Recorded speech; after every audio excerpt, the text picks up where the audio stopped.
नमस्कार।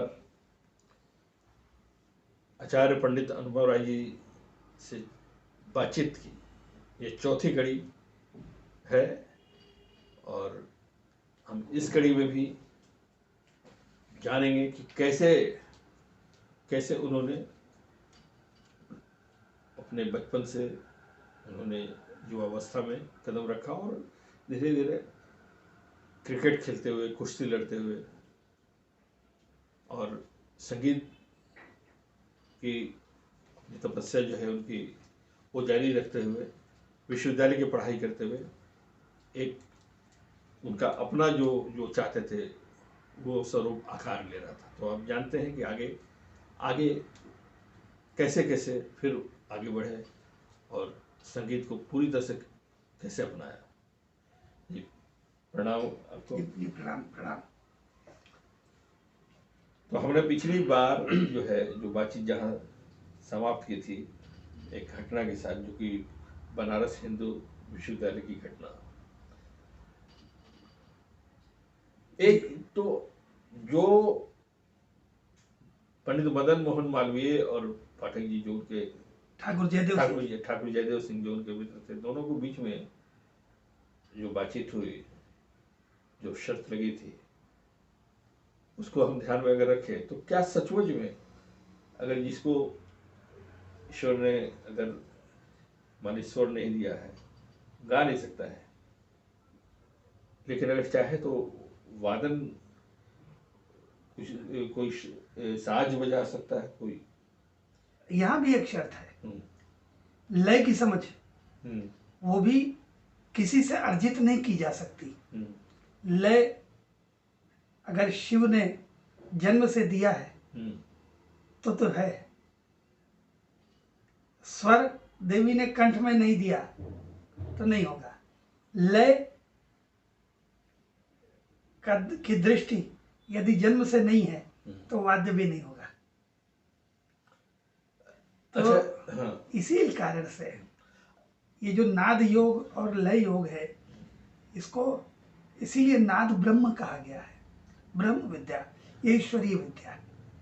ईश्वर की कृपा है तो होगा, नहीं अन्यथा कुछ और कर सकते हैं। तो किसी बच्चे को, किसी युवा को जी पता कैसे चलेगा कि उसमें ये गुण है, ये कला उसमें है? आप कहीं भी देख सकते हैं, उसके लिए कोई कलाकार होना आवश्यक नहीं है। जैसे छोटे छोटे बच्चे होते हैं, कोई रेडियो या टीवी पर गाना हो रहा है तो वो गले से उसको कॉपी करना शुरू करते हैं। तो अगर वो उनको ईश्वर ने स्वर दे के भेजा है तो वो मैच कर देंगे, अपने आप हो जाएगा। या लय की समझ दे के भेजा है तो जैसे कहीं डांस हो रहा है तो उसको कॉपी करेंगे तो लय में उनके जो उपांग हैं वो संचालित होने लगेंगे। तो इससे पता लगता है कि जन्मजात गुण मिला ही है। आप देखिए जो मजदूर होते हैं जी। दिन भर उन्होंने अपना किसी बिल्डिंग में को बनाने के लिए कार्य किया, मजदूरी किया, रात में टिक्कर बना रहे बैठे बैठे और बड़ा सुर में गा रहे होते हैं। जी। यानी ईश्वर ने उनको गुण दे के भेजा है। अब इसके 3 चरण होते हैं। जी।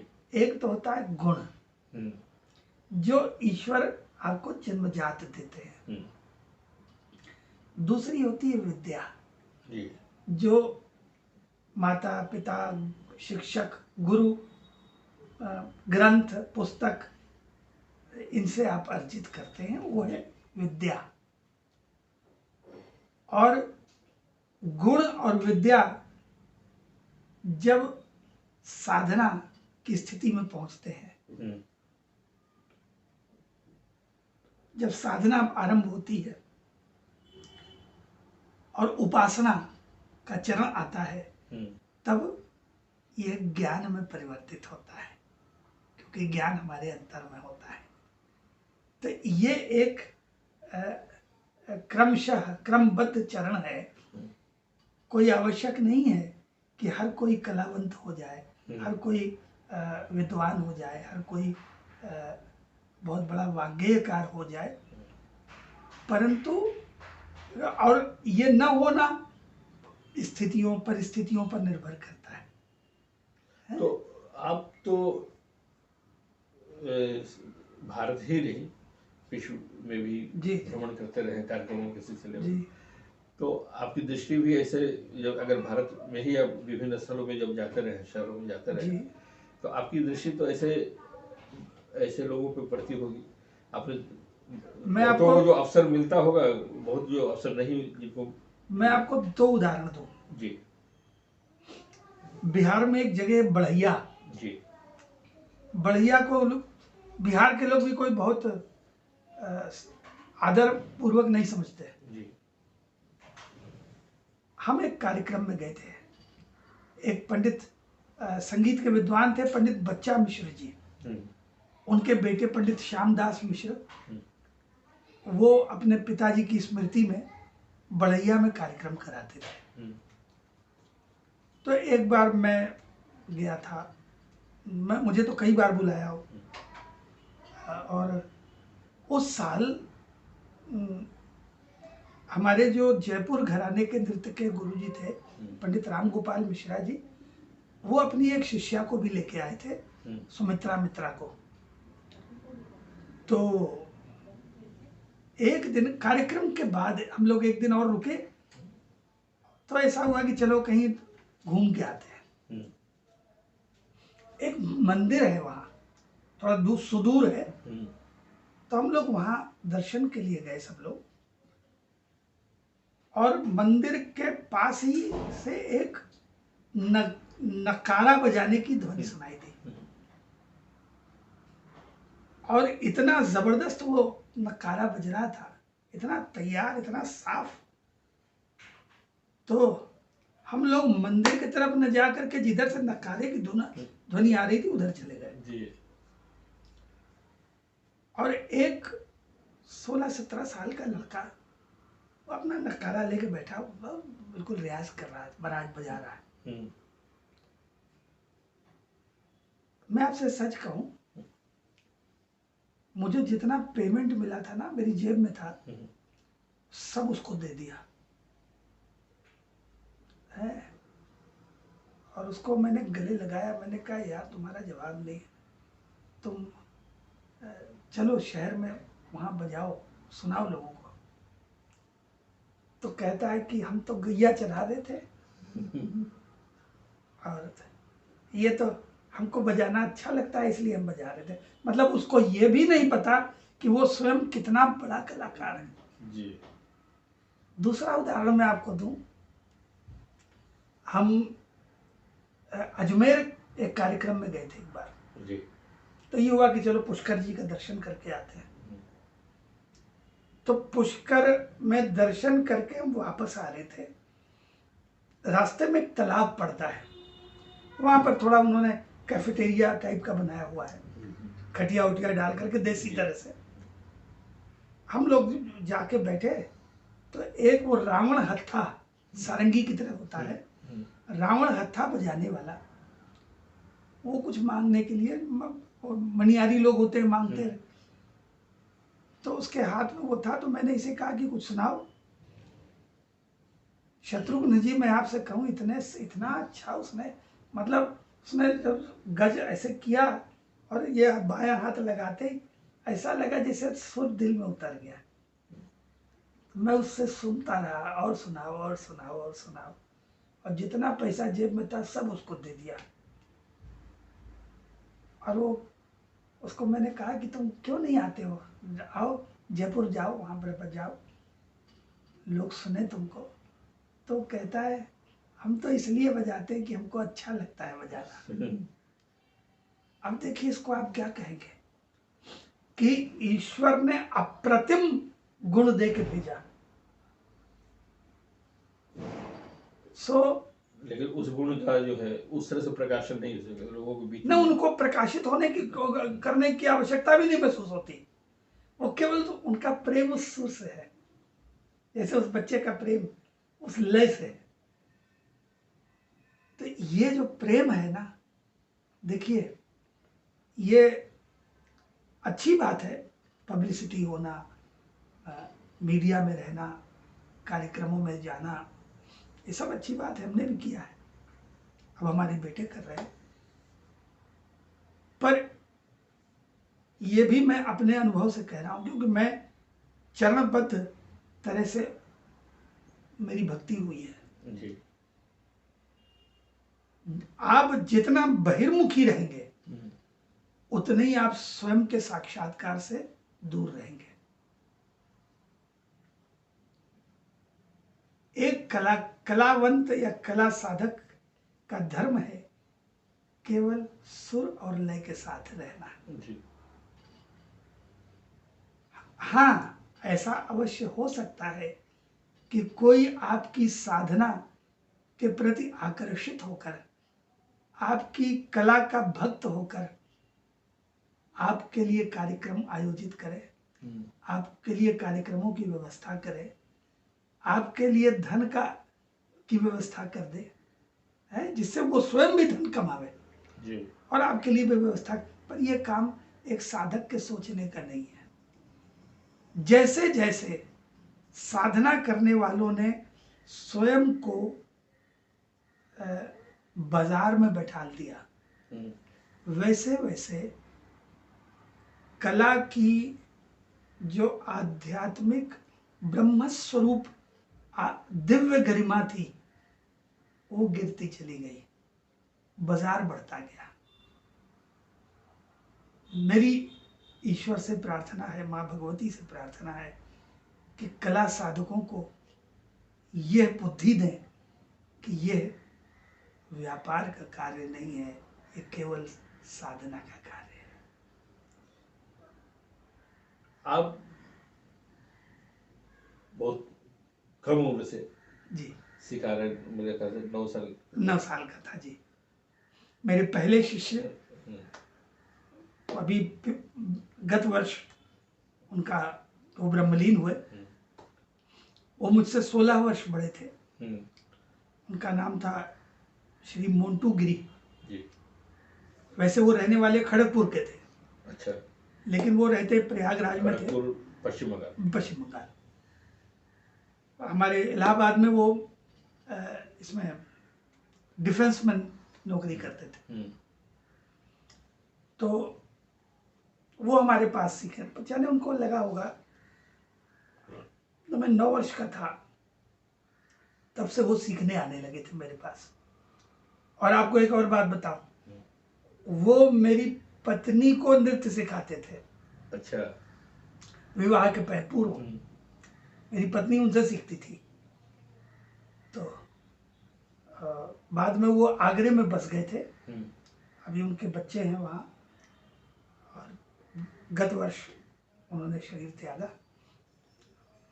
अच्छा, आप शिक्षा तो दे रहे हैं, लेकिन आप उसके आपकी ये धारणा है कि सिखाने के लिए पैसे नहीं, कोई मूल्य नहीं लेना चाहिए जी।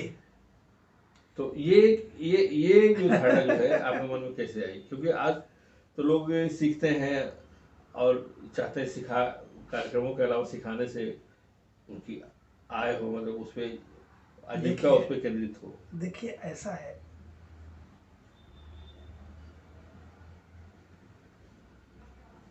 सामान्य मनोविज्ञान तो यही कहता है कि कोई अगर आपसे सीख रहा है तो आपको दीक्षा दे और सीखे, दक्षिणा दे और सीखे। परंतु इसके 2 उत्तर हैं आपके प्रश्न के जी। पहला तो ये है कि ये मेरे स्वामी जी, मेरे गुरु, मेरे सब कुछ स्वामी विद्यानंद जी ने मुझे ये कहा कि तुम विद्या दान करते हो। विद्या जो है वो दान का विषय है, दान के विपरीत अनुदान नहीं लेना कभी। तो अपने जीवन के अधिकांश कर्म में स्वामी जी ने जो बताया जो मुझे कहा, उनकी आज्ञा का अक्षरशः पालन करने का प्रयास करता रहा हूं। जी। तो एक तो उनकी आज्ञा,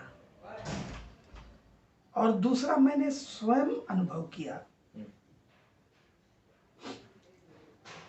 कि एक होता है ट्रांसफर ऑफ नॉलेज, जो ब्रेन टू ब्रेन होता है। एक होता है ट्रांसफॉर्मेशन ऑफ नॉलेज, वो heart, from your heart to brain and brain to another brain and that brain to that heart. हृदय से मस्तिष्क के माध्यम से मस्तिष्क और हृदय में पहुंचाना, ये ट्रांसफॉर्मेशन। तो ये जो ट्रांसफॉर्मेशन ऑफ नॉलेज का प्रोसेस है, उसके लिए गुरु और शिष्य के मध्य कोई भी लेन देन का भाव नहीं होना चाहिए। लेन देन का अर्थ है भौतिक। एक लेन देन होता है जो हार्दिक होता है, प्रेम जी। समर्पण है, भक्ति। ये भी उतना ही आवश्यक है लेन देन में, ये भी लेन देन में आता है। अक्सर अनुभव ये हुआ कि शिष्य कुछ समय तक तो आपके पास सीखे, और उसको अब उनको लगा कि अब हमें माल कमाना चाहिए, अब गुरु जी को बाय बाय करो। और जिस गुरु के घर दशकों रहे, उस गुरु से बात भी ना करो। वो गुरु तक कष्ट में है, क्या हो रहा है, हैं?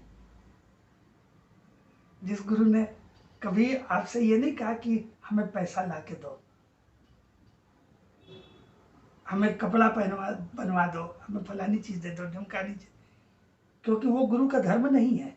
अगर वो ये करता है तो शिक्षक है वो। शिक्षक और गुरु, ये दोनों के धर्म में अंतर है।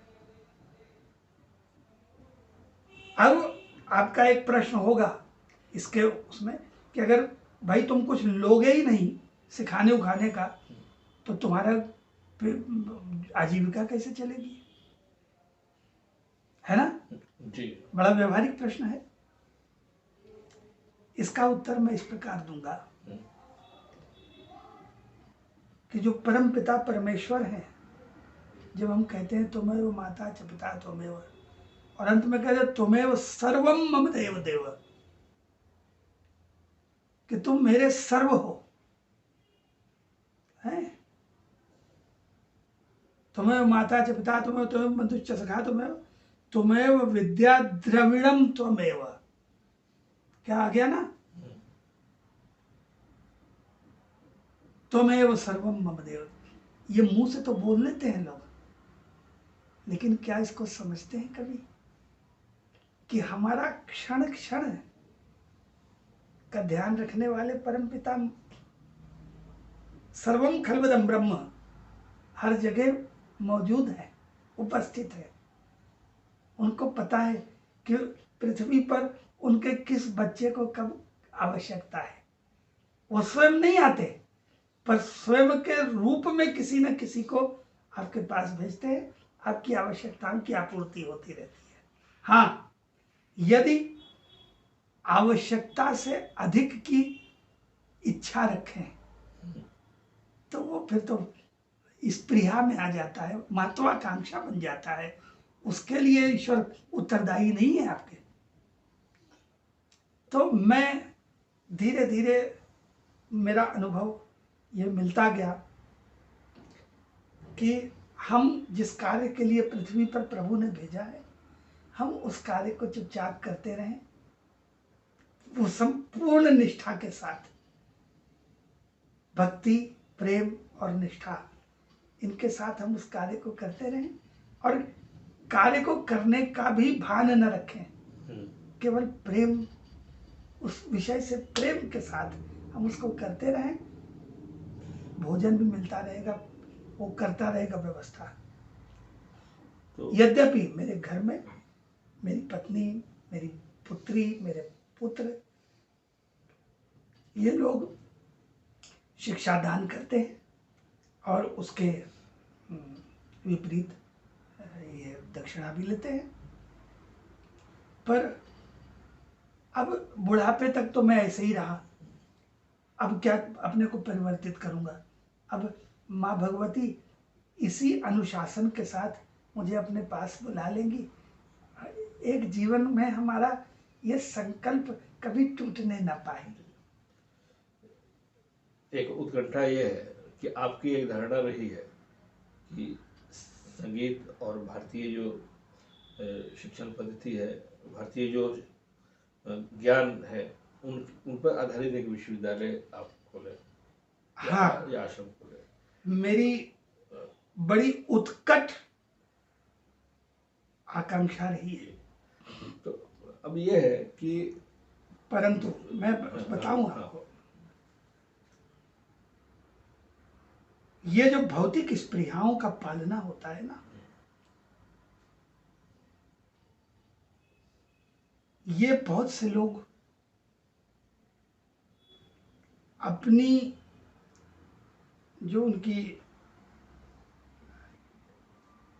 उनका व्यक्तित्व है उसको बड़ा भ्रमित करके रखते हैं।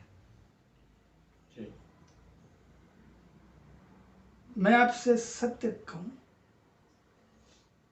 जिन लोगों को भी मैं ये सोचता रहा कि मेरे ये अपने लोग हैं,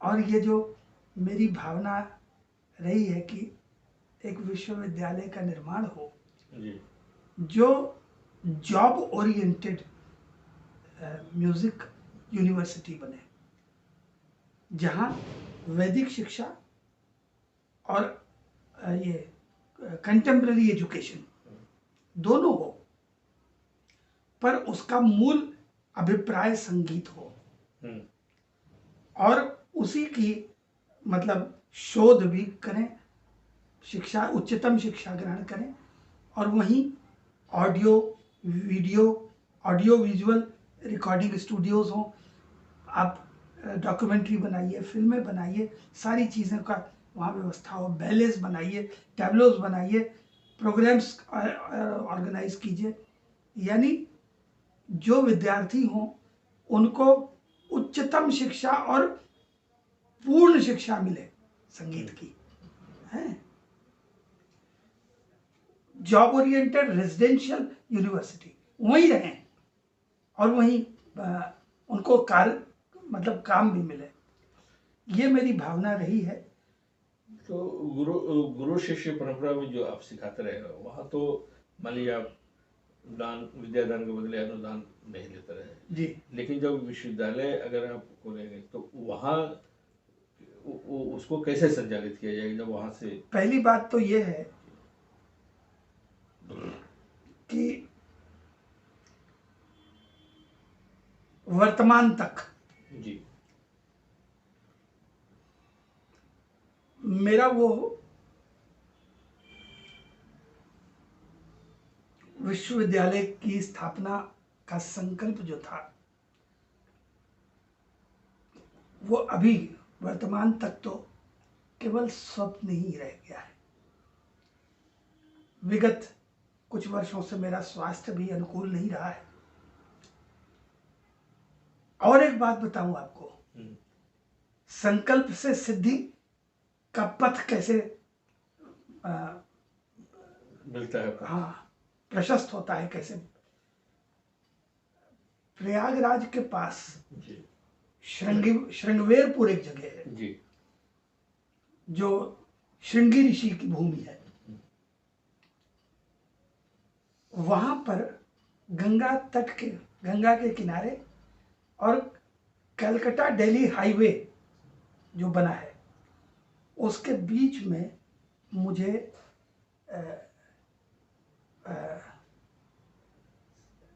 प्राथमिक रूप से 3.5 बीघा जमीन एक महात्मा ने दान दिया था, है। परंतु मेरे जो पुत्र हैं अनुरत्न जी तब छोटे थे, परंतु उनका उत्साह बिल्कुल मेरी तरह था उस समय। उनके अतिरिक्त किसी ने उत्साह नहीं लिया उसका। और पता नहीं मैं भी कुछ दुर्बल सा होता चला गया संवेदन के स्तर पर, कि जिनको हम सोचते थे कि ये हमारे साथ आगे हम हाथ लगाएंगे, मेहनत करेंगे, बस शायद ईश्वर की अभी तक इच्छा नहीं थी। परंतु अब कभी कभी मुझे लगता है कि मेरे सुपुत्र के माध्यम से संभवतः ये मेरा स्वप्न कभी न कभी पूर्ण होगा, ऐसा मुझे अंदर से आवाज आती है कभी कभी। और उसमें हाँ, जो आपका प्रश्न था, देखिए, एक होते हैं विद्यार्थी और दूसरे होते हैं शिष्य। जैसे मैंने कहा ना, शिक्षक और गुरु एक ही नहीं है। गुरु किसे कहते हैं कि पारस में और संत में, संत मतलब वो गेरुआ कपड़ा पहनने वाला नहीं। गुरु का स्वभाव यदि संत स्वभाव नहीं है तो गुरु कभी हो ही नहीं सकता। संत स्वभाव क्या? केवल देने की इच्छा, केवल प्रेम की इच्छा, केवल भक्ति की इच्छा, और कुछ नहीं। वही गुरु है। गुरु अगर शिष्यों से किसी भौतिक वस्तु की मांग करने लगे तो वो गुरु हो ही नहीं सकता। तो क्या है? संत स्वभाव। ये कहा गया है, पारस में और संत में बड़ो अंतरो जान। पारस में और संत में बड़ो अंतरो जान, वह लोहा कंचन करे। पारस जो है वो पारस में पत्थर में लोहे को छुआइए तो सोना बना देता है। तो वह लोहा कंचन करे, यह करे आप समान। संत अपने जैसा बना लेते, शिक्षक अपने जैसा नहीं बनाते। तो जब तक विद्यार्थी के स्तर पर है कोई, तब तक तो उससे आप लीजिए पैसा, दक्षिणा लीजिए। परंतु जब वो शिष्य के स्तर पर परिपक्व मन अवस्था में आ जाए तो फिर उससे न लीजिए। तब तक तो उसका अपना मन होने लगेगा कि मेरे गुरु ने मुझे क्या कुछ दिया है, मैं क्या कुछ उसके चरणों में समर्पित ना कर दूं। तो विश्वविद्यालय की जो मेरी परिकल्पना कि स्नातकोत्तर स्तर तक तो आप दक्षिणा लीजिए, उसके बाद जो शोध का कार्य आरंभ हो तब कुछ मत लीजिए। वहां से तो परिपक्व अवस्था में पहुंच जाते हैं। अच्छा, आप से सीखने वालों की संख्या भी अच्छी खासी रही पूरे देश में, पूरे विश्व में लोगों ने सीखा। पूरे विश्व में। मैं पहले इसलिए देश की बात करना चाह रहा था। तो मैंने कितने लोगों को आपने सिखाया देश विदेशों में, या हैं जो आपसे सीख के? 3,500 से ज्यादा ही होंगे। परंतु अब मुझे ऐसा अनुभव हो रहा है, जीवन के अजीब गरीब अनुभव होते हैं ना, खट्टे मीठे कड़वे,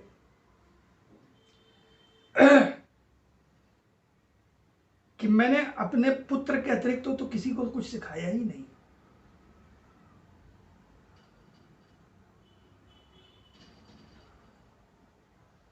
मैं जिस भाषा में मुझे बोलना चाहिए था उसके ठीक विपरीत बोला हूं मैं। ऐसा लगता है कि जैसे मुझे तो कुछ आता ही नहीं है। ये मैं आध्यात्मिक बात नहीं कह रहा हूं, ये मैं बहुत क्रोध में कह रहा हूं बात।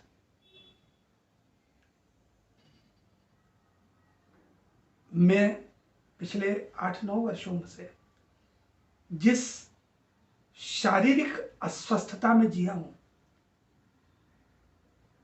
मेरा बेटा और मेरी पत्नी, मेरे बेटे ने ऐसी सेवा मेरी की, ऐसा मेरा ध्यान रखा है। कोई पुत्र, कोई शिष्य मेरे जीवन में तो अनुभव में नहीं है।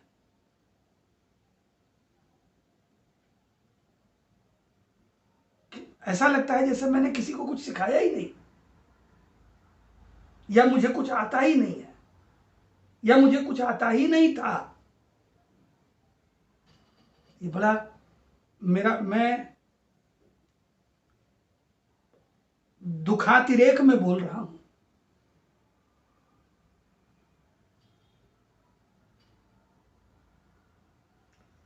मैं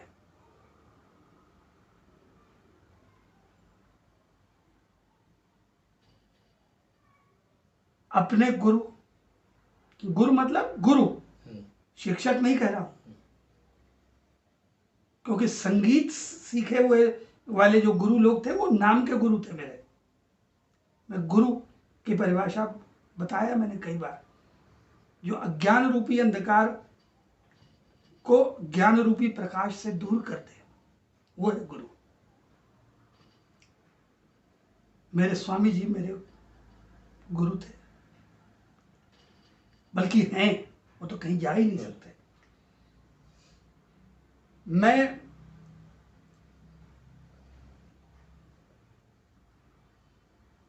अब ऐसा लगता है कि मैं अपने पुत्र के अतिरिक्त किसी का गुरु तो हूं ही नहीं। वो मेरा भ्रम था कि मैं बहुत लोगों का गुरु हूं। मैं आज ये बात पहली बार ऑन कैमरा आपके साक्षात्कार में बोल रहा हूं। मेरा किसी एक दो के प्रति नहीं है ये। अच्छा, अब शिष्यों की बात आएगी, और जो लेकिन आपने सीखने के लिए जी बहुत संघर्ष किया। हालांकि आप आपके पास गुरु गुरुओं के जन्म से लेकर आप लगातार सीखते रहे, फिर भी और सीखने के लिए जो संघर्ष किया, शायद मैंने उसको संघर्ष नहीं समझा कभी। या आपकी जो प्यास थी, बस प्यास कृष्ण, थी, उसको वो सीखने के लिए। और वो पिपासा मेरी आज भी जीवित है। एक दिन एक काग मेरे बेडरूम के सामने मुंडेर पे बैठा हुआ था जी। मैंने उससे नवीन प्रकार का ग्रीवा संचालन सीखा। हमारे यहाँ ताल के 10 प्राणों में एक प्राण है यति, उसमें एक पिपीलिका यति है, चींटी की चाल। तो मैं ऐसे ही बैठे बैठे कि एक चींटी चल रही है, आ रही है, मैंने सामने उंगली लगा दिया तो उसकी यति कैसे परिवर्तित होती है, और दो या तीन चींटियां आ रही हैं तब वो कैसे चल रही हैं, उंगली लगाया तो कैसे परिवर्तन हुआ, झुंड में आ रही, यानी चींटियों से भी सीखने की इच्छा मेरी रही है। तो मुझे तो ऐसा लगता है कि वो जो परम पिता परमेश्वर हैं, उन्होंने जो संरचना किया है ना, जीवन के अंतिम श्वास तक भी सीखते रहे ना, तो फिर अंतिम श्वास में भी पता लगेगा कि अभी पता नहीं कितने जन्म लेने पड़ जाएंगे। अच्छा, ये सब मिश्रित अनुभवों के बावजूद आपके जो शिष्य लोग हैं बाहर देश विदेश में, वे लगातार आपको याद करते रहते हैं। उनके फोन आते रहते हैं, मेरे ख्याल से वो आपको आमंत्रित भी करते होंगे आने के लिए। तो एक विदेशी जो आपके शिष्य रहे हैं जी, चूँकि आपका अपना आप भारतीय पद्धति से रहना, और हालांकि अंग्रेजी आंग्ल भाषा के अच्छे आप जानकार हैं, आपने पढ़ाया भी है, फिर भी जो आपका पूरा जीवन जो है, जीवन शैली जो है एकदम भारतीय है। तो विदेशी जो आपके शिष्य है, तो उनके साथ कैसे तालमेल? जो अरे मेरे लिए कभी भाषा समस्या तो रही नहीं, और भाषाओं को जानना एक बात है, परंतु अपनी मातृभाषा के प्रति समर्पण और बात है। अपनी भाषा के प्रति समर्पण का अर्थ ये नहीं है कि मैं दूसरे की भाषा का सम्मान न करूं या दूसरे की भाषा को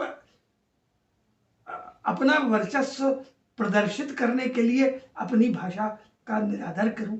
ये दोनों मुझे बात अच्छी नहीं लगती। दूसरी बात, आपने बड़ा सुंदर प्रश्न किया। मेरे अधिकांश जो विदेशी शिष्य हुए उनको मैंने सुप्रभात कहना, शुभ रात्रि कहना है, ये कि वाई गुड मॉर्निंग, है ना। तो और मैं उदाहरण देता था कि हमारे यहाँ शुभ मध्याह्न भी बोलते हैं, हमारे यहाँ शुभ पूर्वाह्न बोलते हैं, प्री नून, उनके यहाँ प्री नून विश करने का कोई चलन नहीं है।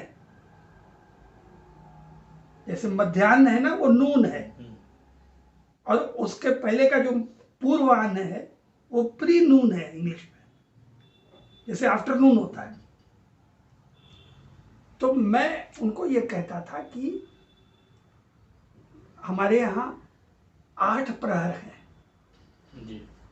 ब्रह्म मुहूर्त, प्रातः काल, पूर्वाह्न, मध्याह्न, अपराह्न, संध्या काल, प्रदोष काल और रात्रि।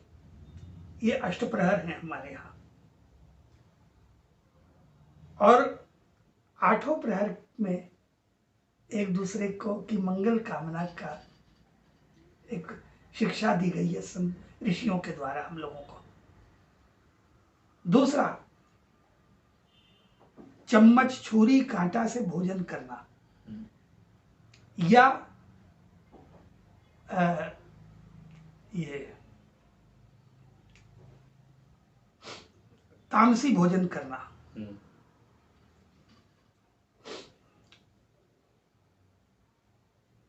निरामिष।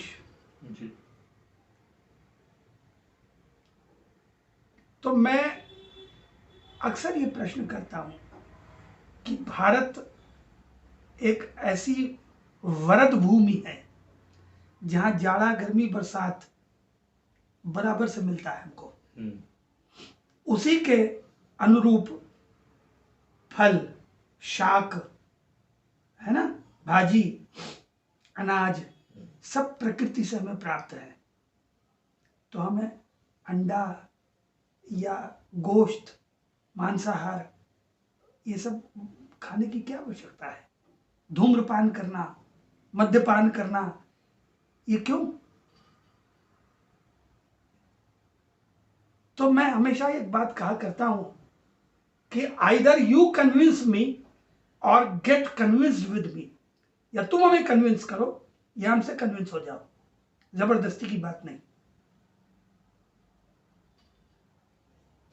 छुरी कांटा चम्मच से खाना खाना, हम चूंकि अभी भी गुलाम हैं, इसलिए हम लोग सोचते हैं कि छुरी कांटा चम्मच से खाना बहुत बड़े फैशनेबल बात है।